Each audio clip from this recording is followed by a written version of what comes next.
मध्ये माझ्या राजाला आणलं गेलं। जसा हनुमान जयंतीला आपण हनुमानच्या मंदिरामध्ये जातो ना, जसे हनुमंत लालबुंदे झाले असतात ना, तसा माझा राजा लालबुंद झाला होता। अंगाला काटेरी साखरदंड टोचलेले होते, बोचलेले होते।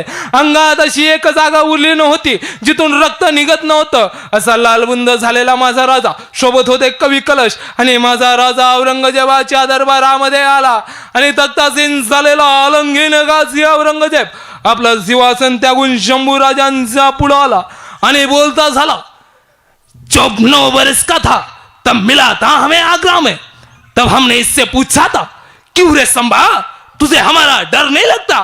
तब इस काफिर ने कहा था हमें किसी का डर नहीं लगता, लेकिन हमारी वजह से सबको डर लगता है। लेकिन अल्लाह के दरबार में तू अब नहीं बचेगा, झुक जा हमारे सामने, संभा इस्लाम कबूल है। आणि तसे शंभू राजे कराले, औरंगजेब इस संभा 1000 बार जिएगा 1000 बार मरेगा, लेकिन हिंदू धर्म नहीं सोडेगा।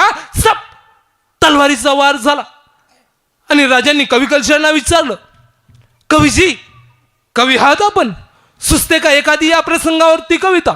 आणि कवी कलश कराले औरंगजेबाकडे पाहिलं आणि कवी कलश बोलता झाले, हाथी घोड़े तोप तलवार है, फौज तो तेरी सारी है, जंजीर में जखड़ा मेरा राजा, अब भी सब पे भारी है। सब तलवारीचा वार झाला आणि औरंगजेब विचारता झाला, ए अल्लाह क्यों क्यों पैदा नहीं होता संभा जैसा एक ही शक्त हमारे जनाजे में।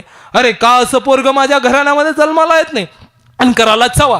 अरे औरंग्या तुझ्या पोटी कसा जन्मला संभाजी, स्वतःच्या बापाला मारणारा तू, स्वतःच्या भावाची खुलेआम कत्तल करणारा तू, अरे स्वतःच्या पोरगीला कैदेमध्ये टाकणारा तू, तुझ्या पोटी नाही जन्मला संभाजी।